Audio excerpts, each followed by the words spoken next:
Let's talk about being an entrepreneur in your 20s. I'm currently 24 years old. I make around $100,000 a year with my marketing agency, minimum. I'm pretty sure in the next 6 months, we will start making more than $10,000 a month. We'll be around $25,000 a month, which will increase our revenue from 100K a year to like 200K, 300K a year. Beyond my marketing agency, I have an edtech company as well that doesn't generate a lot of revenue, but it's my hobby. It's a hobby project. I'm trying to build a strong community for the future there. This is my third and my fourth business. I have done two in the past, failed at both. So I'm going to be talking about my entire journey, not just about my journey, but the things that you can learn from it. The goal of this video is to help you understand the struggles of being an entrepreneur in your 20s. Because being an entrepreneur in your 20s is very different from being an entrepreneur in your 30s. My first business was a community-based business online. I grew it through a friend of mine who was the co-founder back then, and Omegle. We went to Omegle, recruited people to join the community, and then I started taking coaching sessions for them. I taught them how to communicate better. Did well. Then we're going to learn this very interesting thing here called shiny object syndrome. That's one of the problems of being an entrepreneur in your 20s, is that you distract yourself from one business to another. So from the community-based business, I started focusing on a steakhouse, a cloud kitchen. And both of them failed because of it, because I was running two businesses at a time and I had no idea how to do it. Now, before I go on more to my story, let me actually break down the problems that you experience as an entrepreneur in your 20s. Number one is isolation. Alex Hormozi talks quite a lot about this, and honestly, throughout the video, I'll be mentioning Alex Hormozi a lot because he makes a lot of entrepreneurial videos, and this channel is about entrepreneurship. He talks about how if you're at point A and you want to go to point B, point A is when you have no experience, you have no money, you have no dreams, and you want to get to point B is where people actually have achieved what you have achieved, right? You got your dreams and that's your outcome.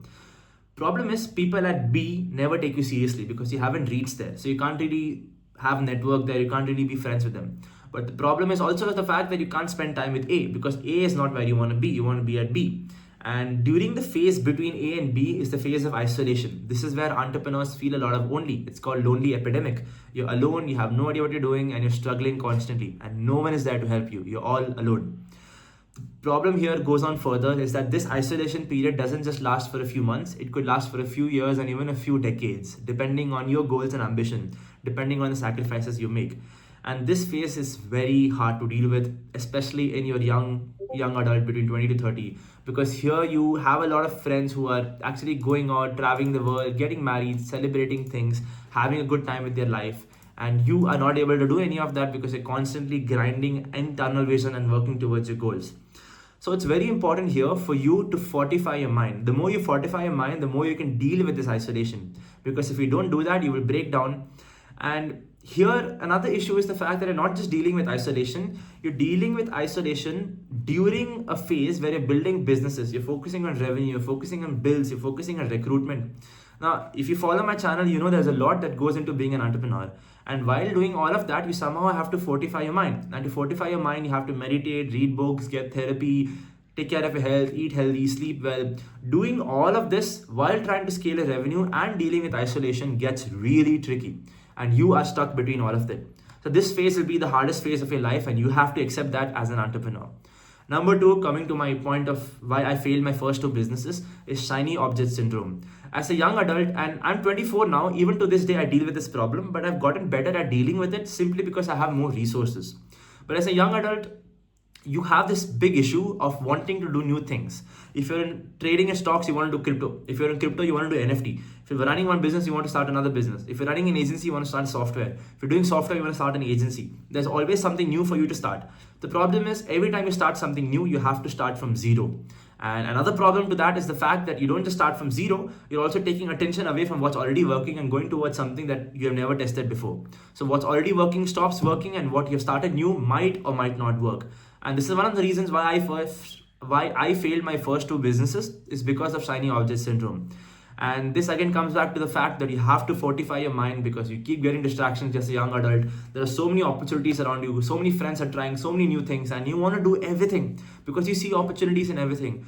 But it's a simple philosophy, a simple fundamental rule of business and in life, that if you want to get good at something, you have to do a lot of it. A good basketball player doesn't start playing football. A good football player doesn't start playing basketball. They play basketball their entire life to be good at basketball. Business works the same way. Take Mark Zuckerberg. He is one of the best entrepreneurs in the world. He's been running Meta all his life. Did you see him start another company? No. Elon Musk is the only exception, but he doesn't run the companies as a CEO himself. He's got multiple companies under him run by other people. Talking about founders that actually run companies themselves, most of them just stick to one thing.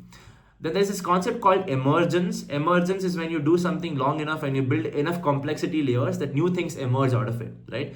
That is what Elon Musk did. He built SpaceX, he built Tesla, and now he's like, okay, I can use Tesla to boost up my SpaceX company. I can use SpaceX to boost up my Tesla company. Emergence occurs when you add layers of complexity. That usually comes later in the phase of your life. You got to do something for many years to get there.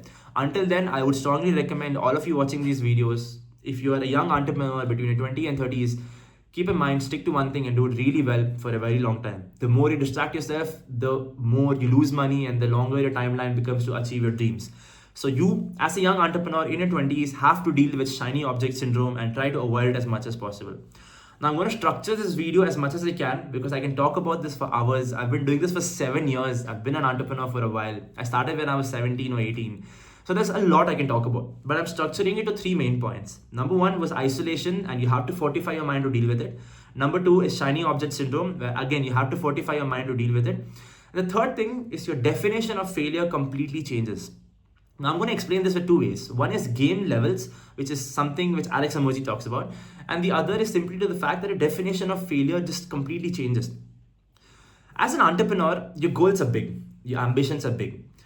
To succeed in these ambitions, it will take you 5 years, 7 years, 10 years. The problem is, until these 7 years, until these 5 years, until this 10 years, you continue failing while everyone around you succeeds. They graduate school, they graduate college, they get their first job, they get a promotion, they shift another job, they start a new company. I lost power. Hold on. Here we go. We got new lights. Okay, the power is back. So they start all of these things and they go on and on. They continue succeeding. They succeed with their first job, they succeed with their first partner, they nearly get married while you are continuing to fail because you're still in the 5th year, your 4th year, your 6th year. Your success comes in the 7th year. Everyone around you is succeeding while you're failing.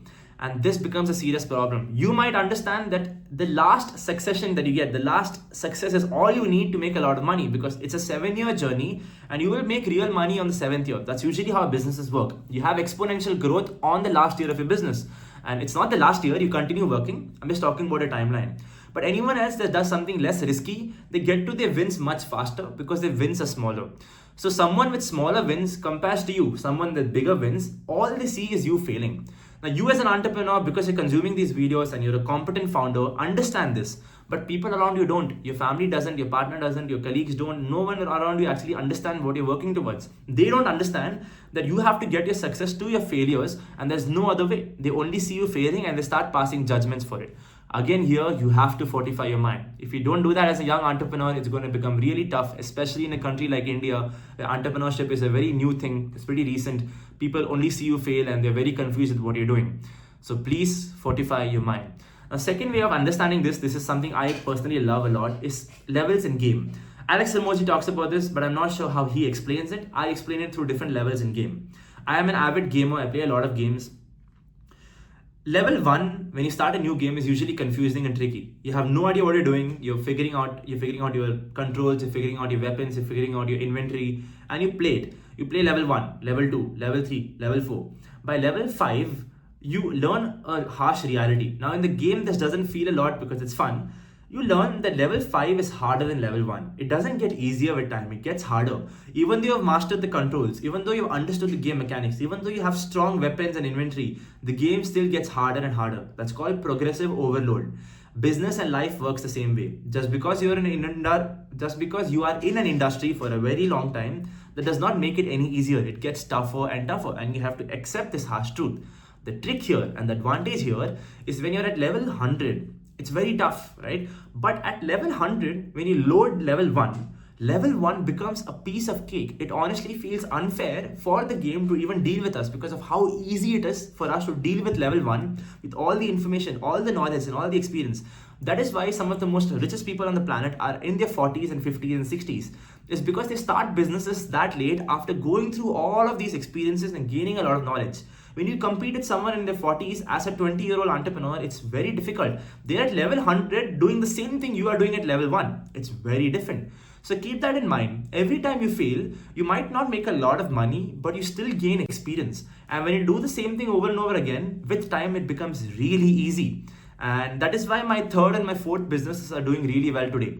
That's because I've done my first two businesses. I've been through level 1, level 2, level 3, level 4. I'm at a random level right now. But I'm going back to level 1 and starting a business again. Of course, it's going to be easy. I understand how to build distribution channels. I understand how to bring in cash flow. I understand how to generate leads. I understand what it takes to be a good entrepreneur because I've up-leveled myself in these games. So, the more you fail, it's not a bad thing. You keep gaining plus one experience. So enjoy your failures.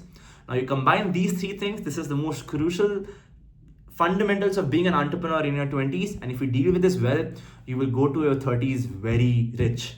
Cheers.